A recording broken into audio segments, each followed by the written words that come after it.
Yo podría decir que el problema que separa las visiones del mundo en nuestro día se reduce a esta pregunta. ¿Hay un propósito para tu existencia o no la hay? Y si no hay Dios, te garantizo que no hay propósito.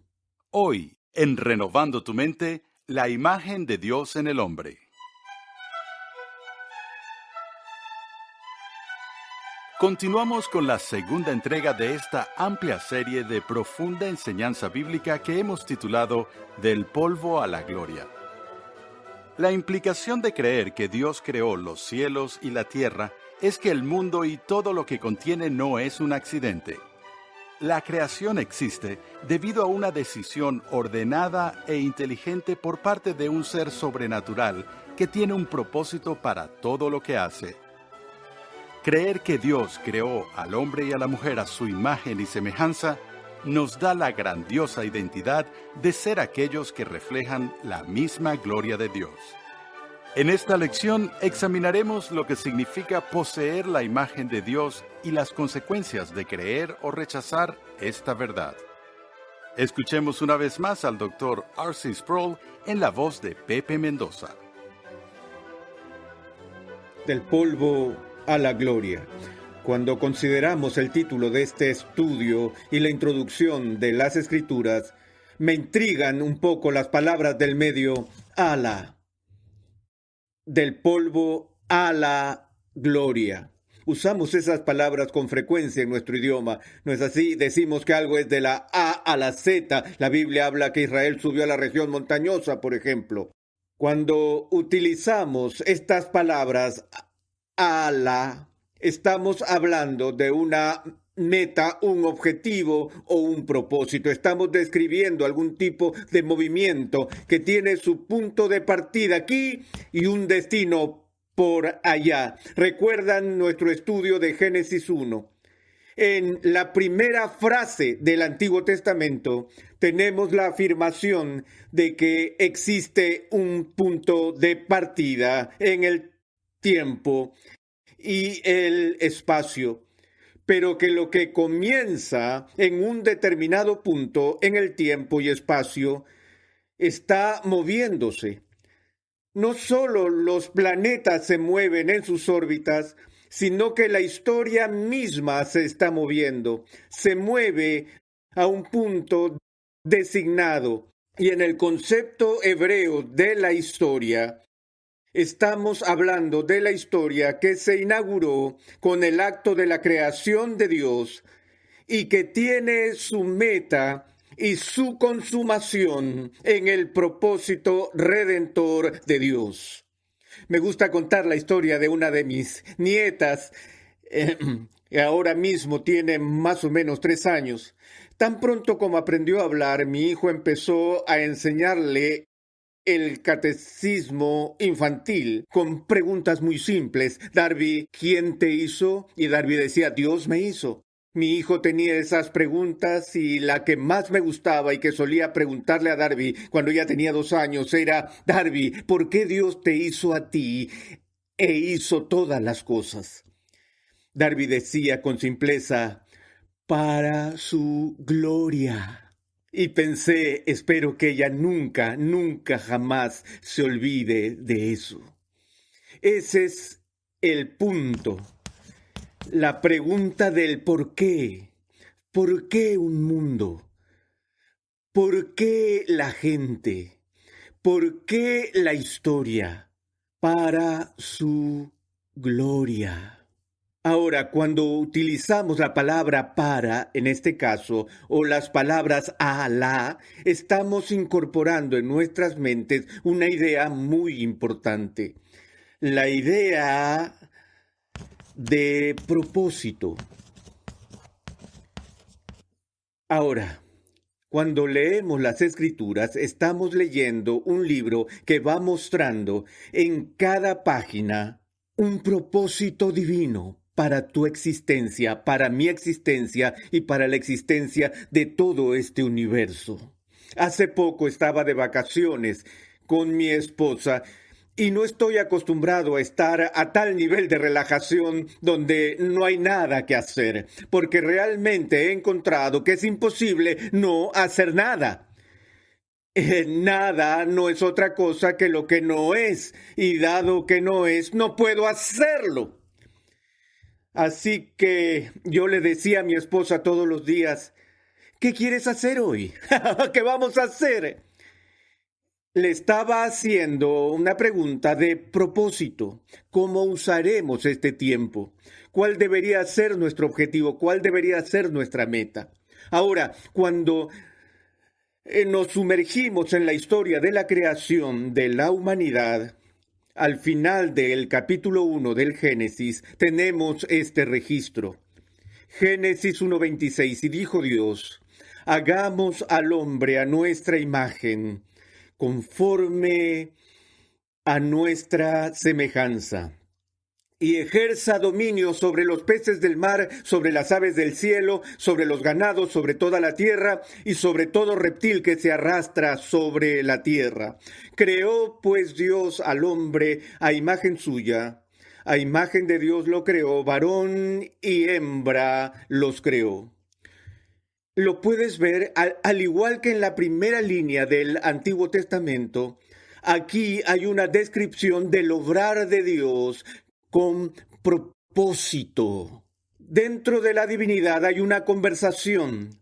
Dentro de la Trinidad hay un acuerdo. Dentro de la divinidad hay un plan de acción.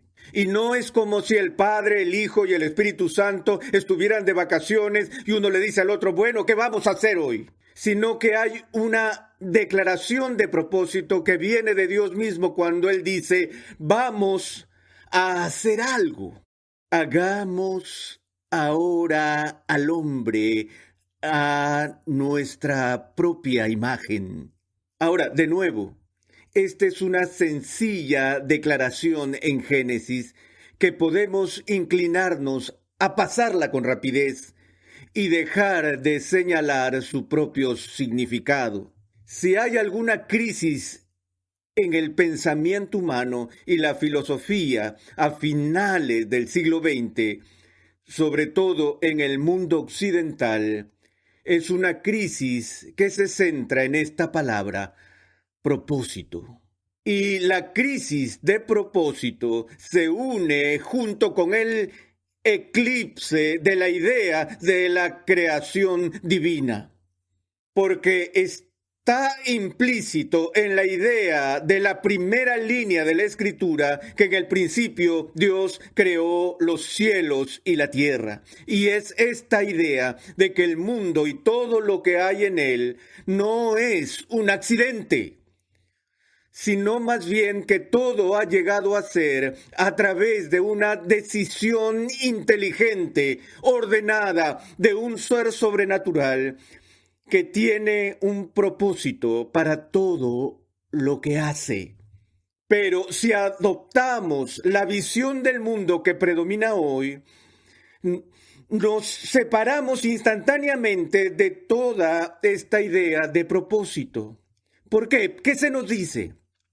Se nos dice que somos el producto de fuerzas ciegas del azar. Como un filósofo dijo, somos gérmenes adultos que hemos surgido del fango por casualidad. Somos accidentes cósmicos, sin propósito inherente a nuestra existencia. Es por eso que Albert Camus hizo la observación filosófica a mediados del siglo XX de que solo queda una pregunta por considerar a los filósofos, y esa es la pregunta del suicidio, ya que el suicidio se convierte en una opción cuando no hay respuesta a la pregunta ¿por qué? En el momento en que creo que mi vida no tiene propósito y que la historia no tiene propósito y el universo mismo no tiene propósito, si es que aún pienso, tengo que hacer la misma pregunta que planteó Camus. Hamlet lo dijo de esta manera, ser o no ser? Esa es la pregunta. Lo que hizo es ponerse a reflexionar sobre su propio dilema. ¿Ser o no ser? Esa es la pregunta. ¿Qué es lo más noble en la mente? ¿Sufrir los tiros penetrantes de la fortuna injusta u oponerse a acabar con ellos? ¿Qué estaba preguntando? Él dijo, aquí estoy, tirado en mi existencia en este momento. Y lo que enfrento, según lo que puedo ver, son golpes y flechas. ¿De qué? De la fortuna. Fortuna injusta. Esa es una manera sofisticada e isabelina de considerar la existencia humana solo como un producto del azar. Que tu vida es un evento fortuito. Y eso es lo que el punto de vista imperante de nuestra cultura le está gritando cada día a nuestros hijos. Tú eres un accidente cósmico. Eres un germen adulto. Vienes de la nada, vas a la nada, pero mantente tranquilo cuando enfrentes el azar y la suerte, las cuales son adversas. Pero la pregunta que se plantea es un asunto de nobleza, un asunto de virtud. ¿Qué es lo más noble en la mente? ¿Sufrir los tiros penetrantes de la fortuna injusta u oponerse, acabar con ellos, morir? Esa es la opción. Morir. ¿Y luego qué? ¿Dormir? ¿Tal vez soñar? Ahí está el problema. Porque en aquel sueño de muerte, los sueños que puedan surgir cuando hayamos muerto deberían darnos una pausa. Ahí está el aspecto que se vuelve una calamidad. Oh, adiós vida. Él está diciendo, ¿qué pasa si hay algo más allá? ¿Qué pasa si soy responsable? ¿Qué pasa si hubiera un propósito para mi existencia? ¿Y qué si hay más que una fortuna injusta en la que me encuentro yo mismo? Esa pregunta que hace eco en la literatura, en el cine, en cada medio cultural, es el tema del propósito. ¿Quién soy? ¿Por qué soy? La respuesta a esta pregunta se encuentra al final del capítulo 1, cuando Dios dice, hagamos al hombre, en donde el acto del origen de la existencia humana es el resultado de una decisión inteligente de un ser omnisciente y eterno que sabe lo que está haciendo. Como lo dijo alguna vez Albert Einstein, él no juega con dados. Lo que Einstein estaba diciendo es que el origen del universo no es producto del azar, sino que es la obra de una deidad intencional. Yo podría decir que el problema que separa las visiones del mundo en nuestro día se reduce a esta pregunta. ¿Hay un propósito para tu existencia o no la hay? Y si no hay Dios, te garantizo que no hay propósito. Y si no hay propósito, entonces no hay Dios. Pero si hay un Dios, entonces hay un propósito. Y si hay un propósito, debe haber un Dios. Incluso Aristóteles entendió eso, o mejor dicho, especialmente Aristóteles entendió eso. Hagamos al hombre a nuestra imagen. Y así la Escritura nos habla del origen de la humanidad. Y el lenguaje que se utiliza aquí en Génesis es un poco difícil de comprender, porque se nos dice que hemos sido creados a imagen y semejanza de Dios. ¡Wow! Después de todas las etapas anteriores de la creación, donde Dios hizo los árboles y hace los ríos y hace la luz del sol y divide los días y llena el agua con peces y el aire con las aves y hace que todos los distintos tipos de reptiles y todos los demás animales, y cuando mira hacia atrás y ve lo que Él ha hecho, Él pronuncia su bendición y dice, es bueno. Pero Él no ha llegado a la cima de su obra hasta que dice, después de que tengo todas estas criaturas y todos estos habitantes y todas estas cosas dominando y llenando el universo que he hecho, miro y veo que nada lleva mi imagen, nada tiene mi semejanza.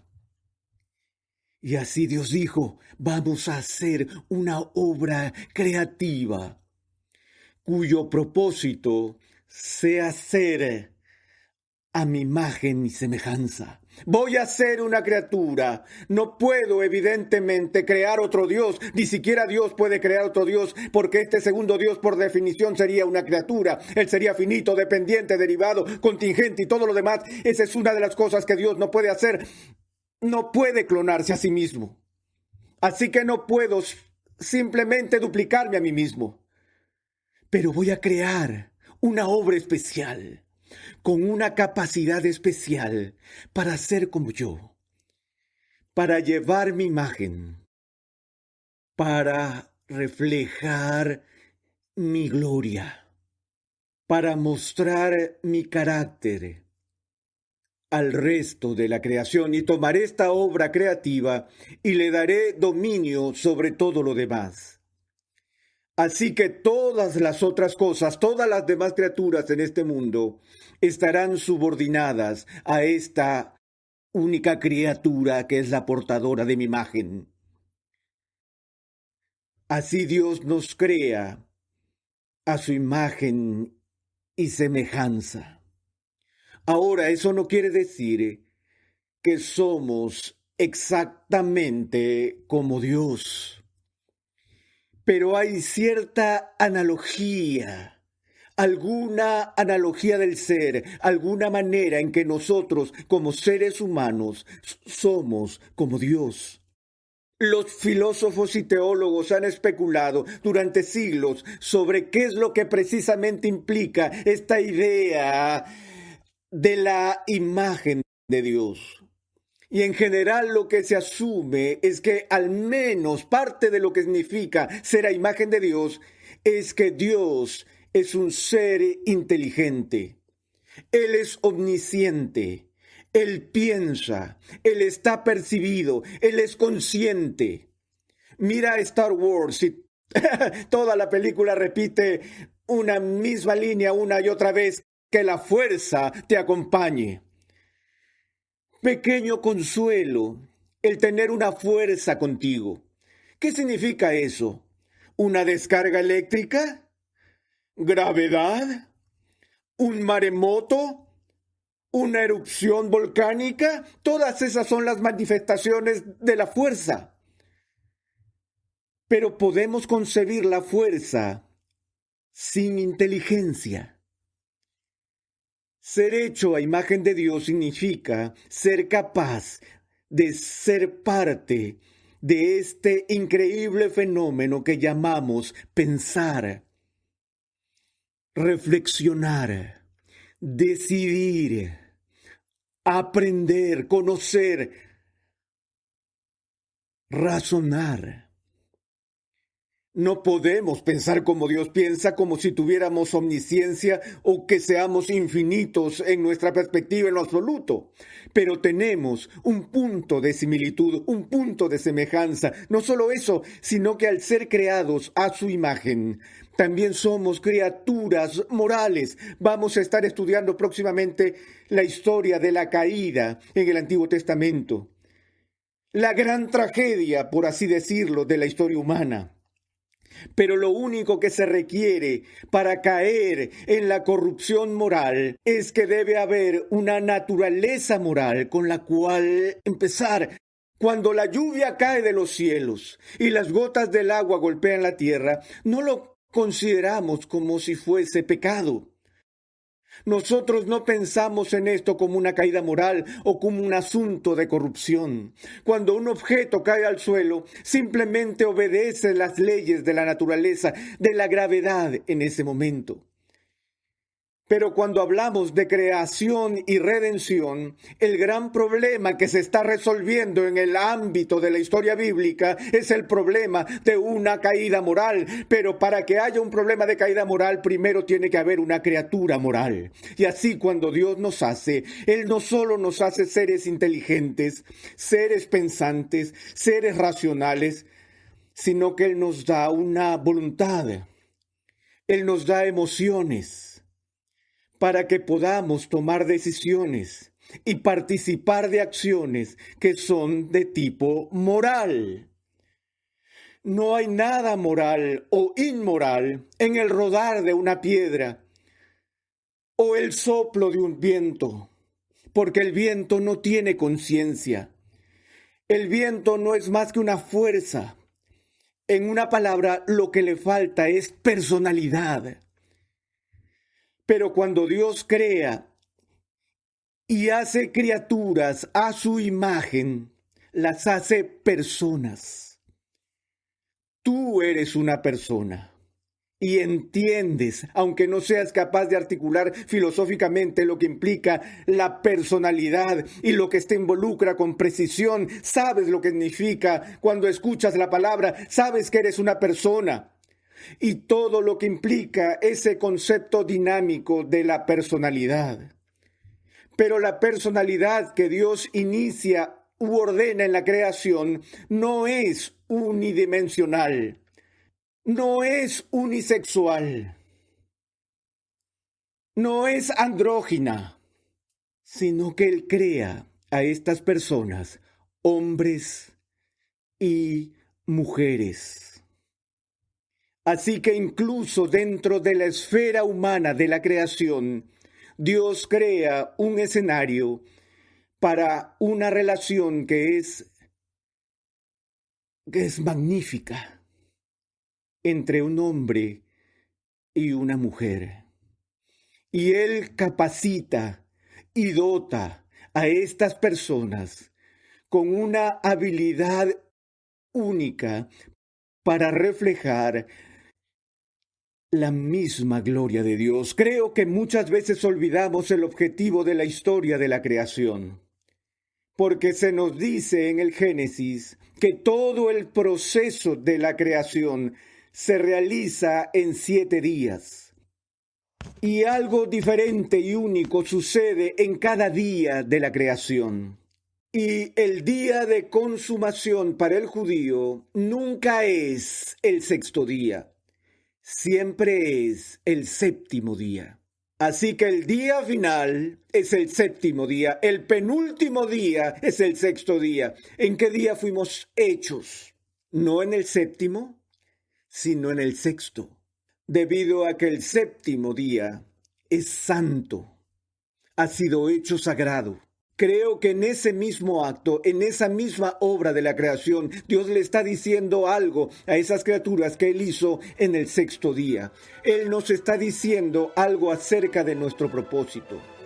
Que tú, como persona hecha a la imagen de Dios, has sido hecho para lo sagrado, has sido hecho para lo santo, has sido hecho para reflejar su gloria.